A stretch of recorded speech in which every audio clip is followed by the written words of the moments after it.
Hey, my let's keep it real people. Okay. When I told you who was coming on, you said, Sandy, wouldn't it be great if you were there and walking on the fire? It would, but not right now. Maybe I would prefer the fire than the glass. But before I bring Dave Albin on, let me just tell you a little bit about him. He was born in, I love that a woman would do this.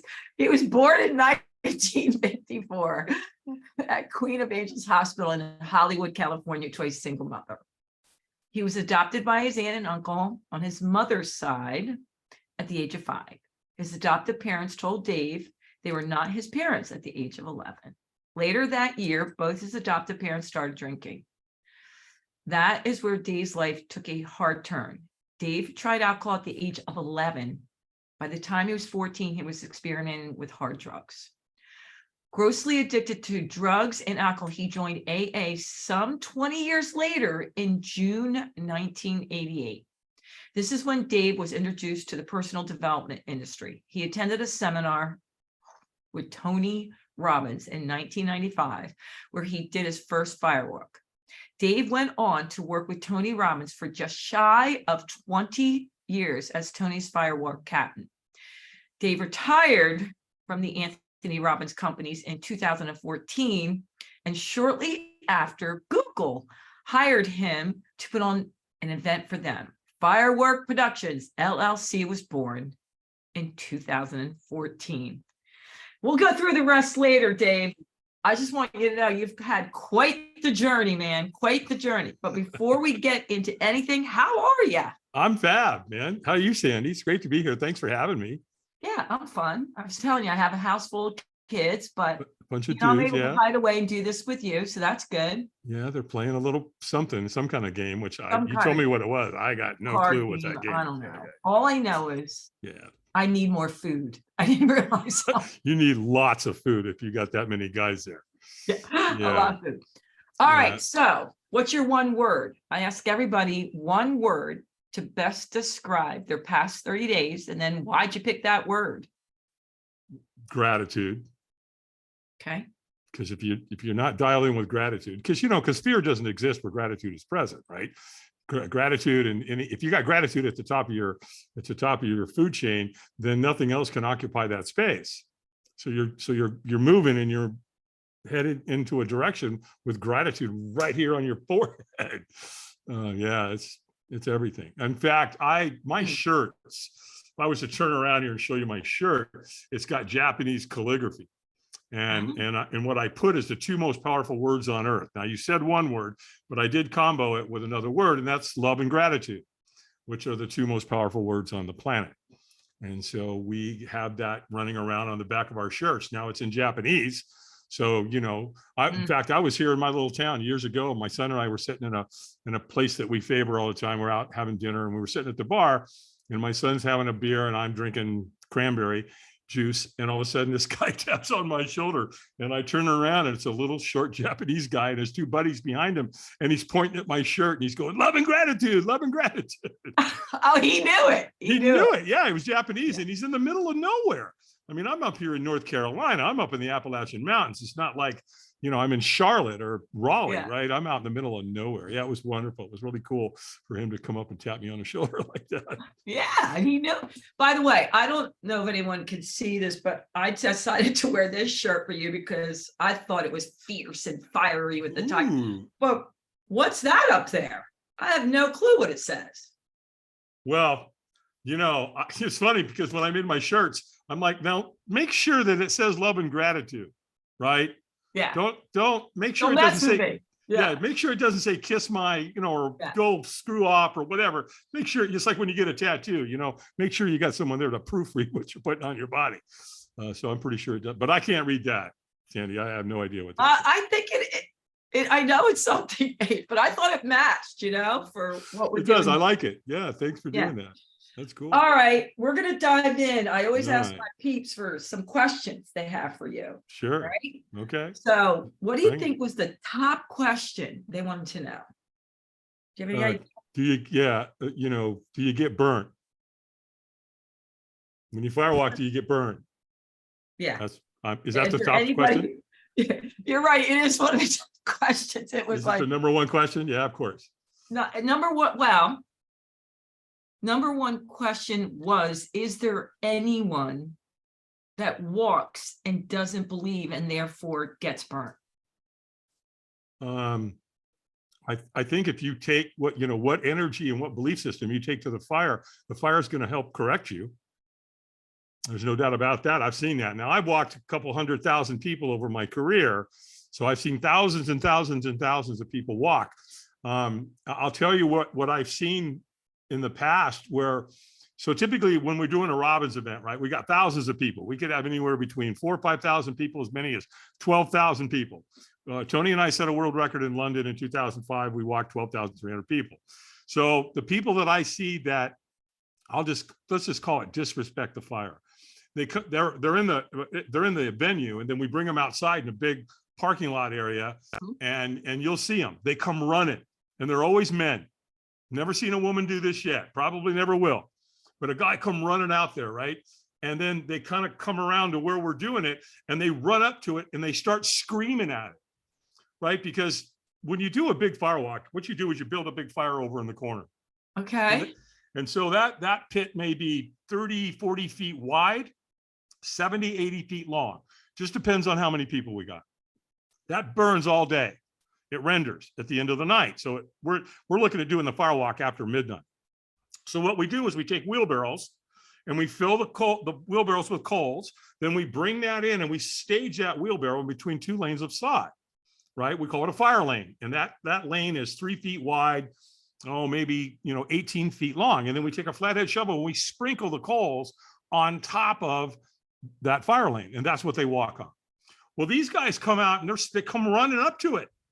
And they're screaming at it, and they're yelling at it, and they're saying shit like, I own you, man. You're not gonna, and I'm like, and I'm going, oh, don't do that. I would not do that if I were you. And sure enough, Sandy, it's their time to walk, right? We let them go, and they get maybe to the second or third step, and pooh, off they go. They jump off that lane. So, does that answer? I mean, it's what's interesting is that Let's answer it. That's an ego, right? You go screaming out there like you own it and that, you're going to conquer. This isn't about conquering the fire. This is about becoming one with the fire and trusting it and believing it and loving it and let it teach you the lesson, because you're not going to cut a deal with it. You're not going to negotiate with it. That's not going to happen. You and me, let's work. Yeah, let's work a deal, man. Come on. What can we do here? If you really want to get a visual on it, go Google Oprah's Firewalk. That was in 2010 at LA Convention Center. You'll see firsthand what it looks like and how people react. Because prior to the Firewalk, she's losing it. She is absolutely losing it. And then there's a moment where Tony kind of gets her back to, center, where he says, look, Oprah, what's the worst that can happen here? Burn your feet off and die? Come on. I'm not going to let you get hurt. And she kind of goes, okay, that makes sense. And then he puts her in a power move, and where it's like your physiology is really strong. Think MMA fighter when they get ready to go into the ring, right? They're preparing mentally and physically to go into the ring. Well, that's what he's doing. He's preparing her mentally and physically to walk on the fire, and he does. And then you see her go, poo, and she's going, yes. And she gets to the end and she stops starts celebrating. She's celebrating like a kindergartner. She's literally jumping up and down. She's like, oh my gosh, look what I've done. This is really cool. It's awesome. Well, she leaves that area and the cameras go with her.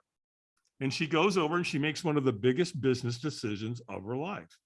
Literally right there within seconds of firewalking, she creates what's called the next chapter. And that's pretty typical. That happens a lot. In fact, I just made a video today.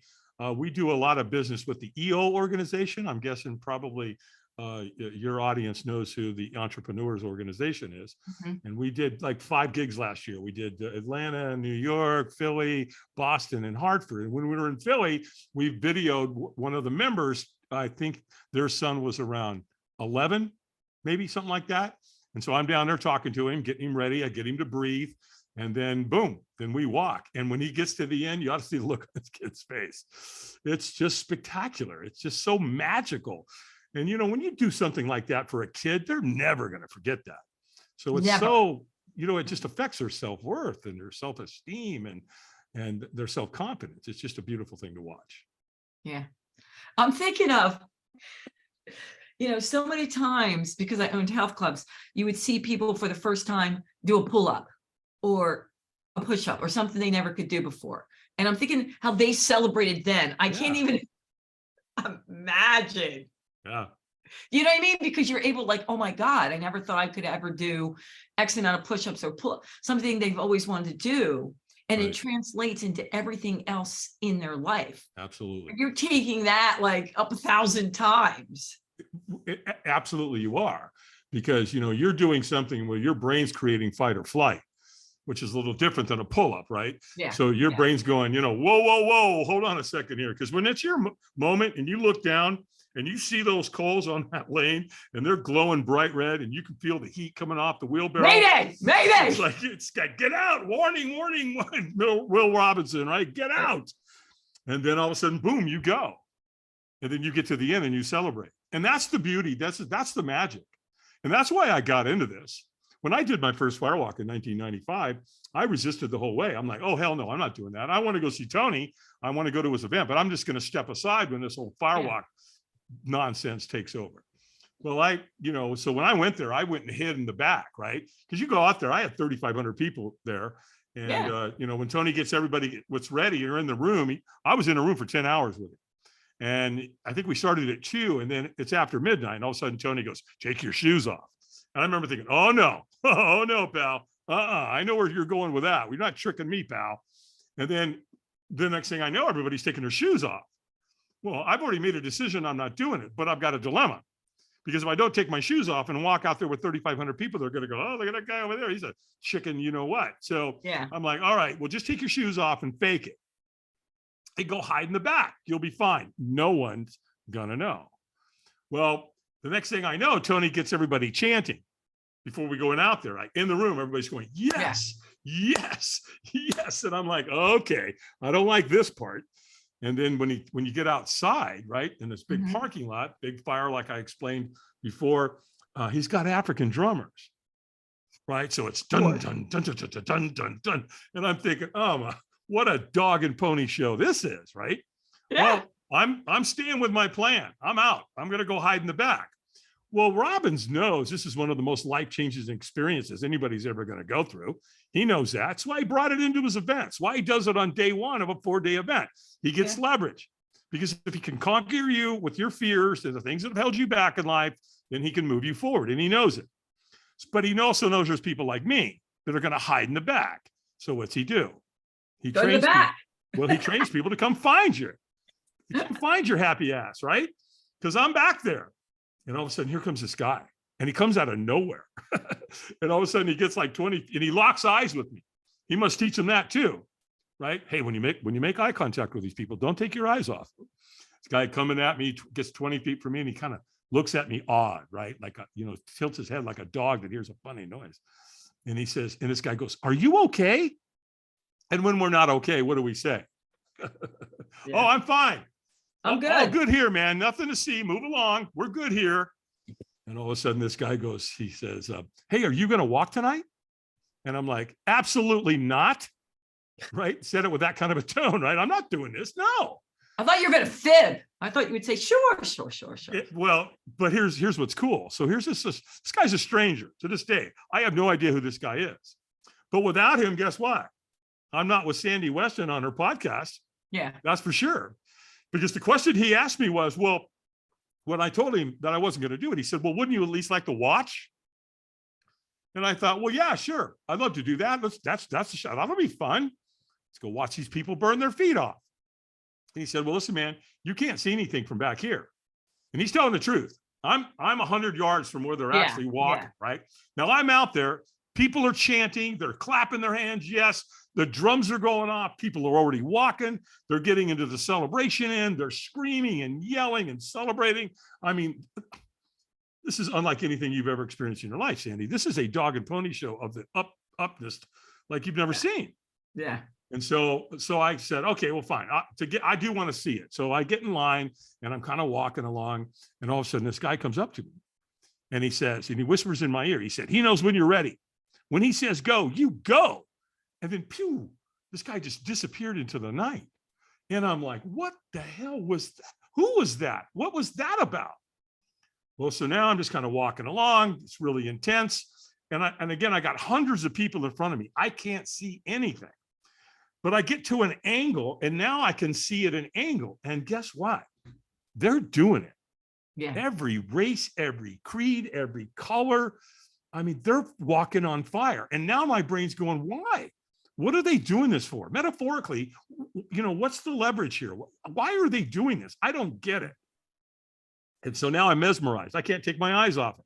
It's like, you drive by an auto accident, right? You're not supposed to look at it, right? What do? We stare at it, right? Well, that's what I'm doing. I'm mesmerized by these people walking on fire, and I'm losing it, and I'm just staring at it. And I'm walking along, and boom, guess where I am? I'm at the front of the line.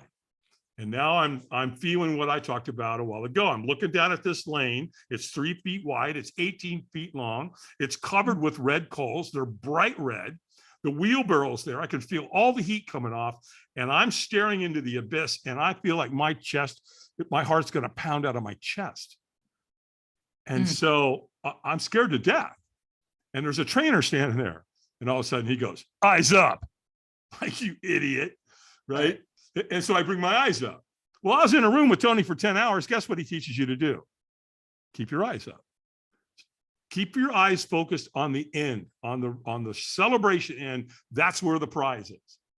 So now my eyes up, and the trainer goes, squeeze your fist and say yes. And I went, yes. And he went, stronger. And I went, yes. Well, he could tell. He knew. Yeah. He knew I was leaving a lot on the table. He could tell I wasn't in a peak state. And so he screamed at me. And so when he did that, I threw my hands in the air. I screamed at the top of my lungs, yes. And the trainer goes, go, go, go. Boo. I took off. Well. Here's the first thing I learned about firewalking. I think we all learn it this way. When you take the first step, you'll take the second, third, fourth, and fifth. You don't stop, right? Well, Tony positions 2 people at the end of the fire lane. They lock arms and they catch you. And they're like, stop, wipe your feet and celebrate. So I'm kind of wiping my feet and I'm celebrating. And all of a sudden, I'm realizing that I just walked on fire. I look back, coals are 1,000 degrees. And all of a sudden it dawns on me. I can feel it. I burnt myself really bad. And so I look at my right foot, I pull it up, and it's dirty, Sandy, but there's no burns. Oh, it's my other foot. I look at it, it's dirty, but there's no burns. And so now I'm standing in the celebration end with hundreds and hundreds of people, and we're all pretty much experiencing the same thing. Yeah. Absolute total exhilaration. We're all, you've got that thought, I can do whatever, I can do anything. I can climb Mount Everest. I can get married. I can have kids. I can start my own business. I mean, it's just flowing through your brain. Well, that's wonderful. That moment's incredible. But here's where it got interesting for me. The next day, right? Because this is a 4-day event. This is day 1, the night of day 1. We're coming into day 2, 3,500 people standing in a foyer, getting ready to go into the venue. And I've never seen or witnessed anything like this in my life. People were getting along humanistically. It was just beautiful. It was gorgeous, because people are laughing and they're crying, literally.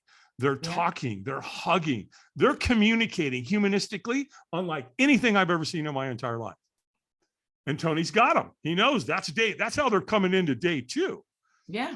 And it was beautiful, right? So later on in the event, I met one of Tony's trainers, a guy by the name of Ted Macy. Sweet guy, him and his wife, Mary, both trainers for Tony. So I'm talking to him and I'm like, so Ted, this must be really awesome to be in this environment on a regular basis. And he goes, oh yeah. He said, it is incredible to be around this kind of energy and, belief systems, and it's magical. And he said, as a matter of fact, you see all those people standing over there with those black shirts with the pink writing on them? Yeah. He goes, they're volunteers. They're just like you. They're people that came, experienced the Firewalk, and wanted to come back and give back. He said, so if you're interested in that, man, just when you get home, call Robbins Research. Ask them for a crew. Ask them for a crew application. They'll send it to you. Fill it out, send it back. Who knows? Well, I did that. And 7 weeks after I did that, I got a letter in the mail. And it said, Dave Albin, congratulations. You've been selected to crew with the Anthony Robbins companies in Fort Lauderdale, Florida. Well, there it was. My foot was in the door. And I just fell in love with it. There was something magical about the Firewalk in and of itself. And I wanted to know more. I wanted to learn more. And so I did. Shortly after I became a crew member, I think I crewed 5 or 6 times. And because I had a military and a security background, they offered me a position as a subcontractor to help take care of Tony's celebrities. So that happened, right? So I used to have to pay my way. As a volunteer, you got to pay your own airfare, hotel, food, all of that. Well, when I became a subcontractor, they paid for all that. Okay, so instead I of, gotcha. Right, instead of paying $2,000, now it doesn't cost me anything. And then they put me on the fire team. And that's where I was home. I just loved all of it. You know, all the planning and the logistics and, you know, what kind of wood and what to do and how to do it. It was just beautiful. Well, so I got put into a position there as the assistant fire captain in like 96. Well, in 2003, Tony offered me the captain's position, and which is where I took over all of his firewalks globally. And in the negotiations, he even paid to have my kids and my family travel with me. In fact, my first event with the family in tow was Sydney, Australia, where you know, my daughter was like 6, my son was 9-ish. That's when they did their first Firewalk. That was their ages. And then, I mean, so now you can't even imagine what that's like to be on the road, Tony Robbins, fire captain, helping with security, doing the logistics. It was pretty freaking awesome. That was in 03. In 2005, we went to London and we set a world record. We firewalked 12,300 people. In fact, Tony was just back in London, or it wasn't in London, he was in Birmingham, in the UK this last weekend, where they firewalked 10,000 people. So we did that, 12,300 people. Now I want to disclose something, Sandy. Guinness was not there, you know, so we don't have it documented, but to the best of my knowledge, that's the largest firewalk that's ever taken place anywhere in the world. The only thing that will come close to that is another Tony Robbins seminar. And then in 2014, my life took another twist. And that is Google reached out to me and wanted to hire me. And they're like, hey, you know, if you're not under any contractual obligation or non-compete, we'd like to talk to you about hiring you. I'm like, well, look, homeboy's a free agent. What you got going on? And so when we started talking about the Firewalk, they wanted to do an event in the middle of the day. They had 148 executives that were graduating. And they knew, they did their research. Google knows they wanted to create a really impactful experience to anchor in this 9-month curriculum that those executives had gone through. And so I said, well, look, we can't do the Firewalk in the middle of the day. I have to be able to see the color of the coals. It's a safety issue. There's no negotiation there. I won't do it. However, I could do a glass walk, and that's where we show you how to walk on broken glass. And they're like, what? Oh, yeah, okay, tell us about that. And so I did. And so we ended up doing 2 glass walks for Google. But in 2014, that's when the light bulb went off. I realized there was a huge marketplace for these life-changing paradigm shift experiences. And so here we are. Shortly after Google, we went to NASA, we went to Notre Dame, we went to Virginia Tech, we went to Heineken, Microsoft, Remax, Chick-fil-A, the Entrepreneur Organization, you know, EO. We did 5 gigs for them last year, which was phenomenal. New York, Philly, Boston, Hartford, and New York. We just booked EO South Florida for January of 2024. And so we incorporate all of those experiences, and, you know, it's been an unbelievable ride. Dave, I have so much to unpack there, but good for you, man. Good for you. Yeah, thank you. You know, very blessed. Especially, you know, I'm looking at the background and how you came to Tony, and then it was just kept going and going and going and going.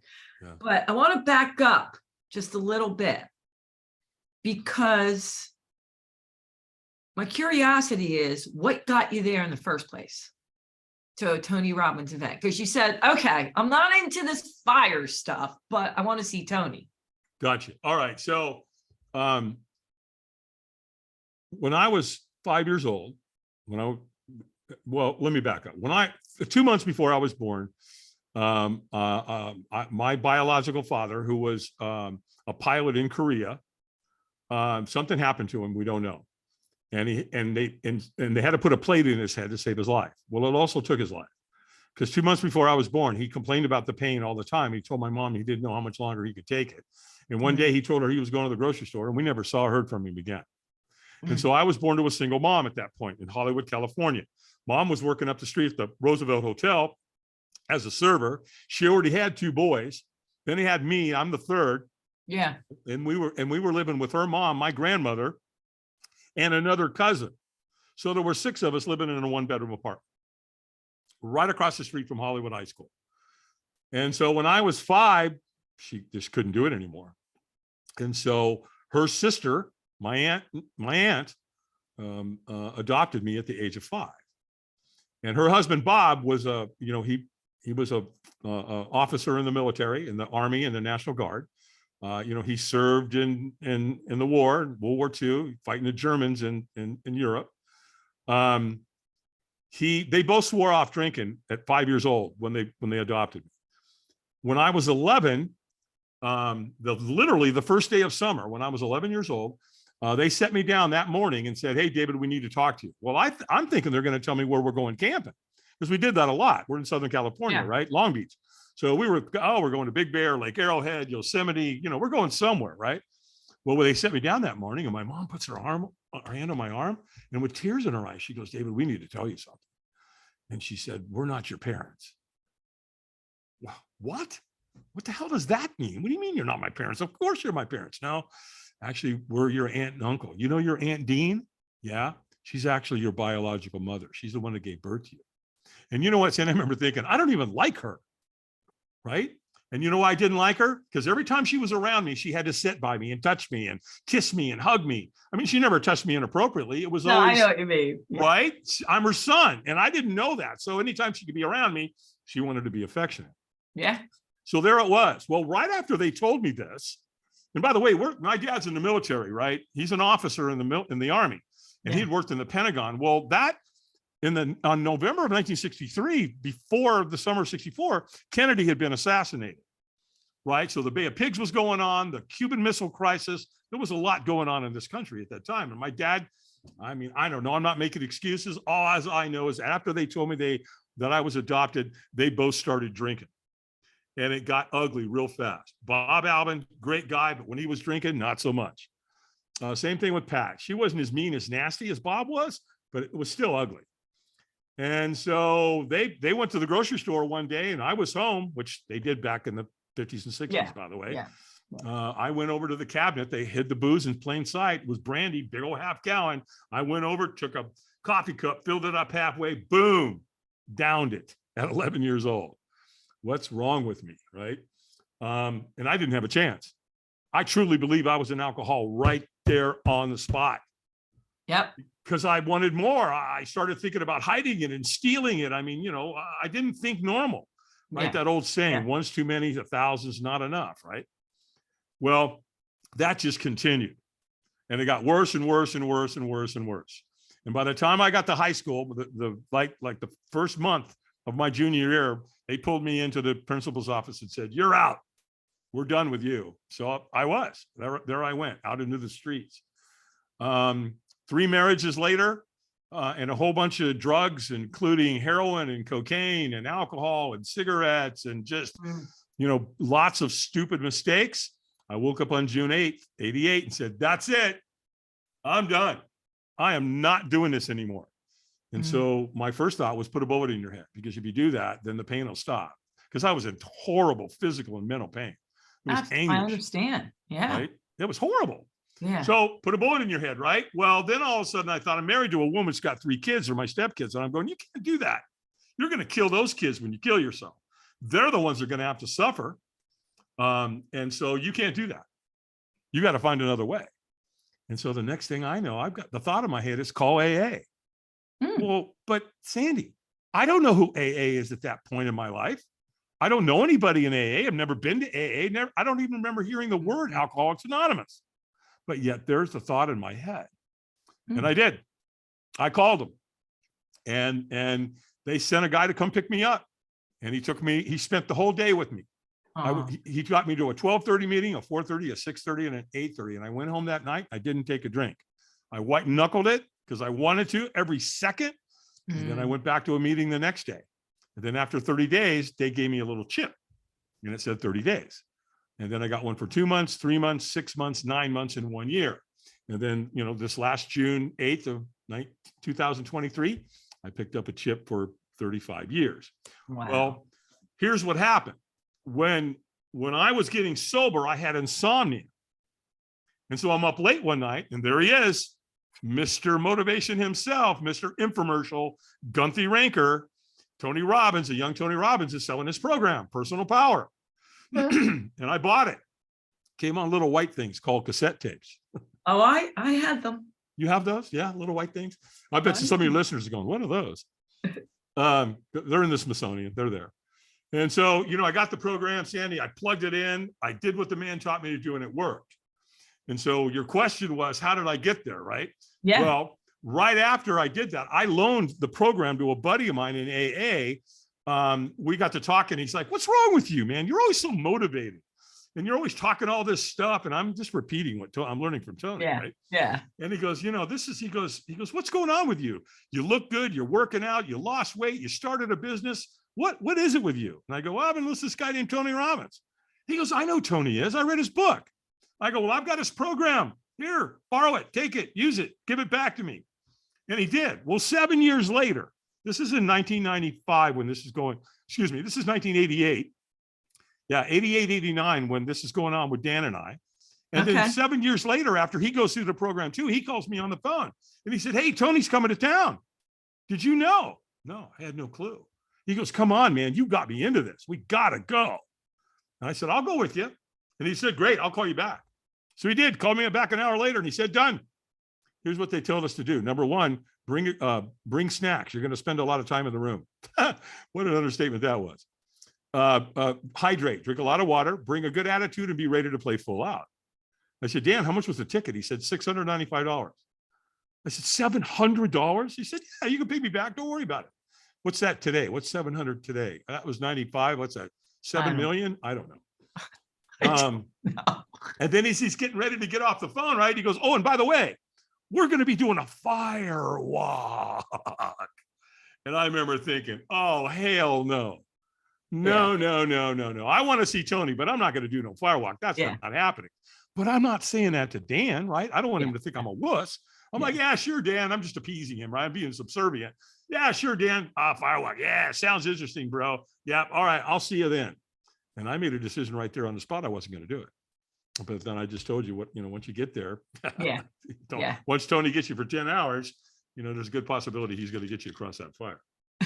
What about Dan? Was Dan like right up there in the front line, ready to go? He was with me. Yeah, we kind of separated at that point. He had kind of partnered up. What they do when you're there, you kind of partner up with somebody that you don't know. So he partnered up with some girl, some woman, and then I partnered up with this guy, and then I ditched him. Because it's real easy to lose people. You're around thousands of people. All you got to do is duck around, and I never really engaged with that guy anyway because I wasn't going to do it. That was a hard no for me. I'm not doing that. Fear had controlled almost everything in my life up until that point, right? Because for me, the acronym for fear was forget everything and run, or there's another word for it, right? And then up until that point, until I made that shift, because the fears we don't overcome become our limits, right? Because what doesn't challenge you doesn't change you. And so once you did the Firewalk and then you shift it from forget everything and run to face everything and rise. That's why collectively, that's why Google called me. Yeah. Because they wanted to take a really powerful experience and anchor it in with those executives who are graduating from that curriculum. Same thing. That's why companies hire me. Typically, companies hire me one of three reasons. One, they're doing great and they want to take it to the next level. Number two things are okay. There's some dissension going on. They're arguing about masks. They're arguing about vaccines. They're arguing about political nonsense.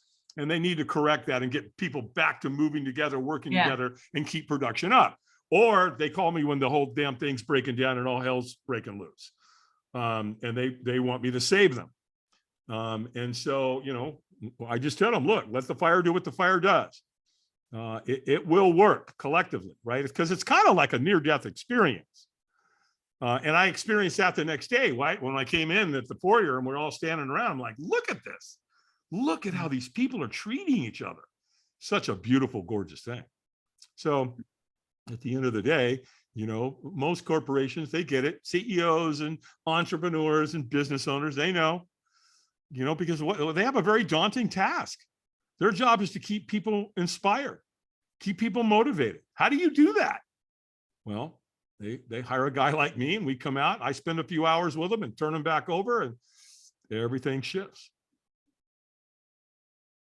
Okay. So Dave. Sorry, Sandy. Dave. Yes. I'm sorry.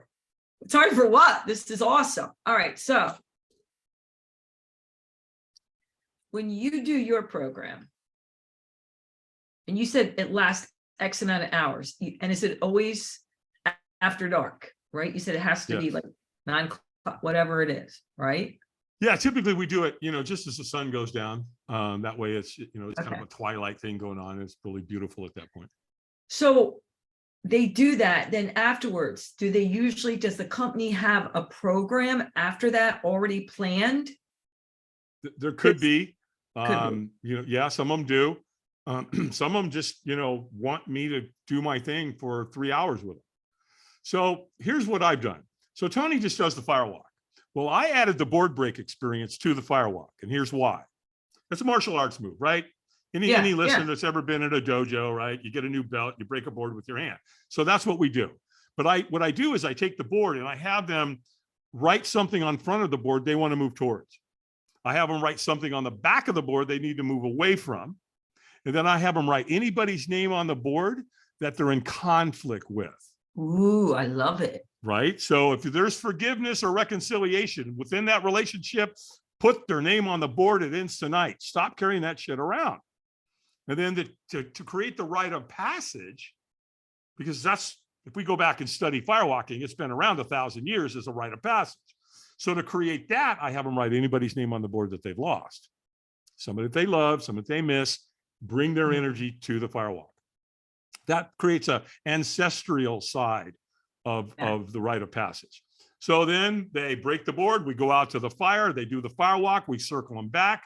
They throw the board in the fire. They get pictures and video of all that so that they can have that and look at that for the rest of their life, right? So now you're taking the powerful board break experience with all those exercises, turning that over and completing it with the Firewalk, and then again throwing it into the fire to release and ignite. And then there's something else I do at the fire after that that's super, super powerful. It's proprietary, and I talk to any client about that during our discovery call. Now, with the glass walk, right? Because sometimes firewalking is not always logistically possible. We get that. You said it has to be at night. I get it. Got to be at night, right? Got just depends on time and all that. So we have the glass walk experience. Well, to make that a double whammy, create the double experience, we do the arrow break. Now, this one is probably going to bother you. That's where you put the arrow here in the soft spot of your neck. You put the arrow up against the wall. You write something on a Post-it note you want to move towards. You stick the fletching in up on that Post-it note, then you step through and you break the arrow. So we combine those two experiences, the arrow break and the glass walk, and that creates a super, super powerful afternoon, if you will. Mm-hmm. Back we did EO in Hartford. We did the glass walk up there. Did you with the arrow? Oh yeah, with we didn't really have time to do the arrow, but we did the glass walk, and they love it. When you're walking on glass, if you've ever cut yourself, trust me, when you do the glass walk, it's going to scare the you-know-what out of you. But it's like anything else. That was never a doubt in my mind, Dave. There's a strategy for everything. And you know what I do? I really screw with my participants, and I'm going to disclose it right here. So when I'm on stage and I'm doing my dog and pony show and talking to them and talking motivation and inspiration and all that, and how to firewalk and how to do this, I put a picture of a guy on the screen behind me. It's a guy by the name of Eric Weinmeier. And you can tell where he's standing, or at least you got a pretty good guess, right? He's standing at the top of Mount Everest. So I'm talking along. I talk for about 30 minutes, and then I go, so who here can tell me where my buddy Eric is standing? And the guy raises his hand. Yeah, what's your guess? Mount Everest. Yes, sir, you would be correct. Now, let me tell you something else about Eric. He's climbed the 7 highest mountains on Earth, 7 continents, right? 7 mountains. And put that boy on a mountain bike. I'm telling you what, he will tear it up. Put him in a kayak. He can negotiate just about any river in the world. But here's full disclosure about Eric. A little something I want you to know about it. And that is, he's blind. So shut up. I don't want to hear it. Whatever excuse you have is bullshit. So stop it. Knock it off. Because the only reason you don't have everything you want in your life is because you've made up a story about why you can't have it and some BS limitation that doesn't exist. If a blind man can climb the 7 highest mountains on Earth, and I'm telling you this to screw with your head, the next time you tell yourself you can't do something, just remember, there's a guy, he's blind as a bat. And you know what? He went blind, I think, at 7. So he had sight up until 7 years old. So, I tell people all the time, stop negotiating with yourself. Come on. If you say you're going to get out of bed at 6 o'clock in the morning and work out, damn it, do it. Stop negotiating with yourself. Well, Dave, I'm glad you ease them into it, I do. I'm real gentle and, oh, you're going to be nah, people aren't fragile. I don't treat them that way. I'm just going to rock their world, because here's the thing, Sandy, you know this, your listeners know this. Everything's a pattern. Everything we do. And if once you understand how patterns work, good or bad, for you or against you, and you get control of that, oh my God, you can change your life immensely. Dave, I just need to know, before this and before you worked for Tony, what did you do? You mean like to put bread on the table? Feed the family. Yeah. So I owned an alarm company. I was an entrepreneur. I mean, I started my entrepreneurship at a young age. Wait a minute. Back up. Hold on. So you were functioning even though you're doing all that stuff as an entrepreneur. Yeah, I owned an alarm company. I was one of the very first family-owned and operated ADT dealers in America. When ADT put their program out there to give out free alarm systems back in the day, I was one of the very first family-owned businesses they cut a deal with.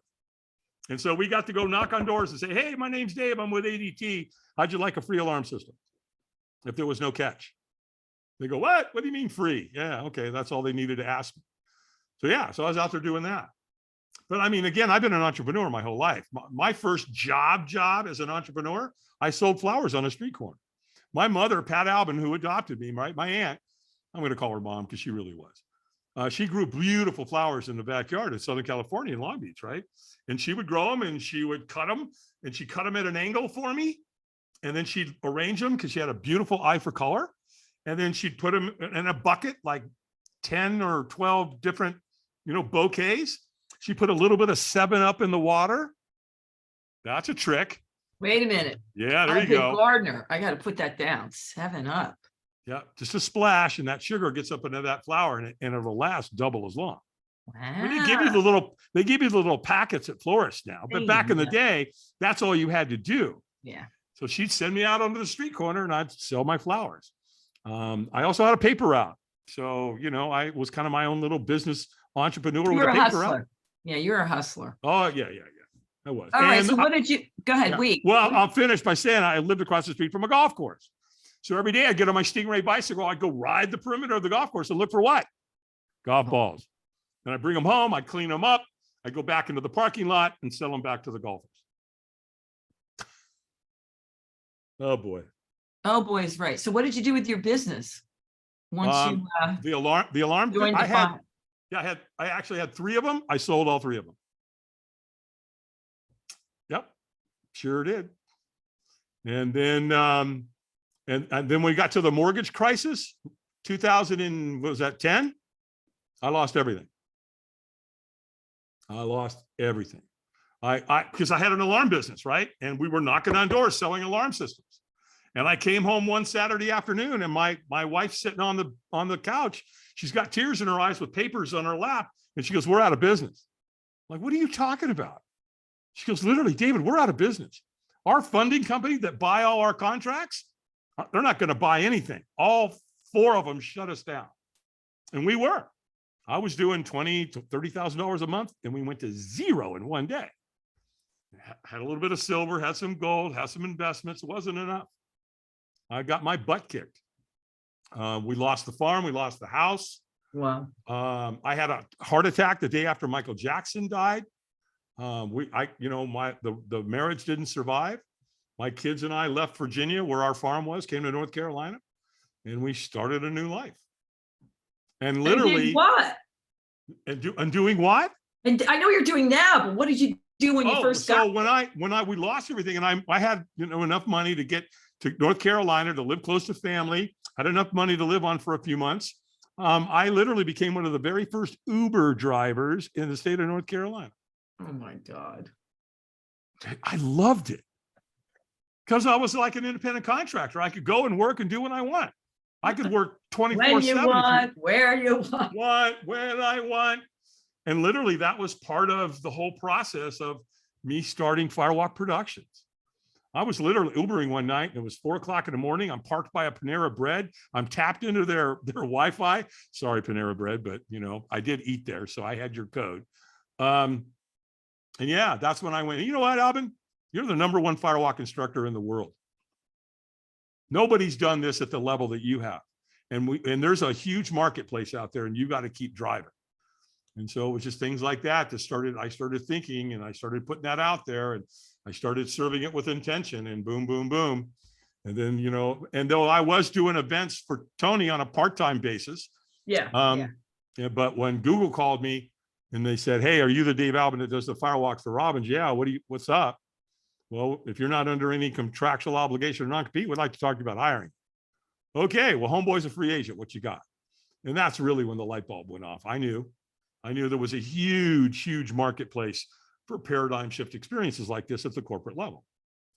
And so even after that, here last year, a buddy of mine, great entrepreneur, beautiful guy, he came to me, he wrote a book, and I was out at his house with the book launch, and he said, "Hey, have you ever thought about starting an academy where you train people to do this?" Oh, said, yeah. I got it. I've thought about it. And he goes, "Dude, come on, I'll help you do it. Let's do this." And so we did. In fact, I've got an academy coming up this October. And basically, I bring in 9 students at a time. There's a reason for 9 that I explain at the academy. And then I teach them everything I know.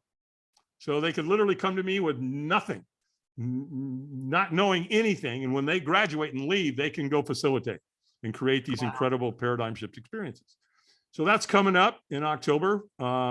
We literally, yesterday, I just sold the 8th position. So we literally have 1 left. In fact, at the end of the broadcast here, let me know. I'll give you a code. And if You have choice now, because look at it. We got like 5 minutes. I was like, wait a minute, where'd the time go? I looked up. I'm like, holy moly. Sorry.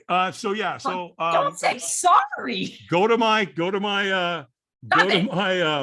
my website. It's firewalkadventures.com. Okay. There's a tab at the top that says Academy. Click on that. Book a discovery call. Let's make sure this is the right thing for you to be doing. It's a good fit for you. And then if you do decide you want to do it, give me the code for being on Sandy's show, 6828. 6828. And if you give me that code, I'll give you a special discount. Cool. Very cool. How many days are they there? Do they come to North Carolina? Yeah, they come. So it starts October 3rd, and they'll graduate on the 7th. On the Friday, on the 6th, they're going to come up here to the Appalachian Mountains, where it's gorgeous and beautiful and all that. So the academy's up here in the mountains.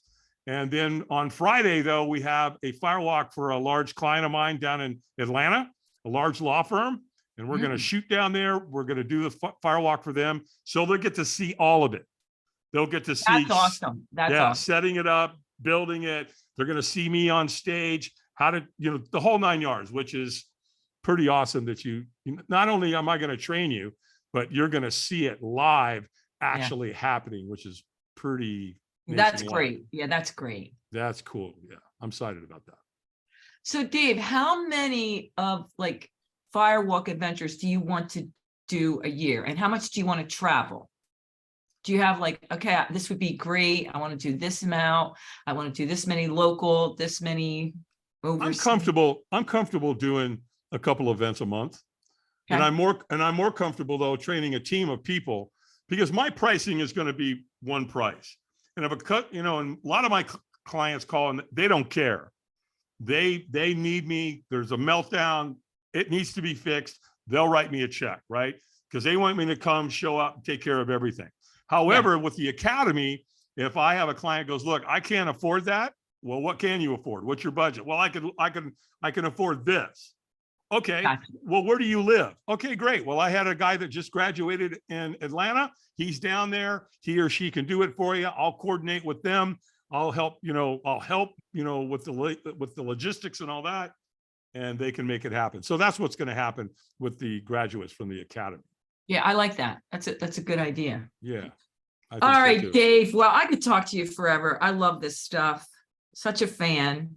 But I love the quote at the top of your website that I saw. Stop looking for heroes and be one. That's one of my freaking favorites. I love that. Stop looking for heroes and be one. And I've always said, you are your own hero. So that's freaking awesome.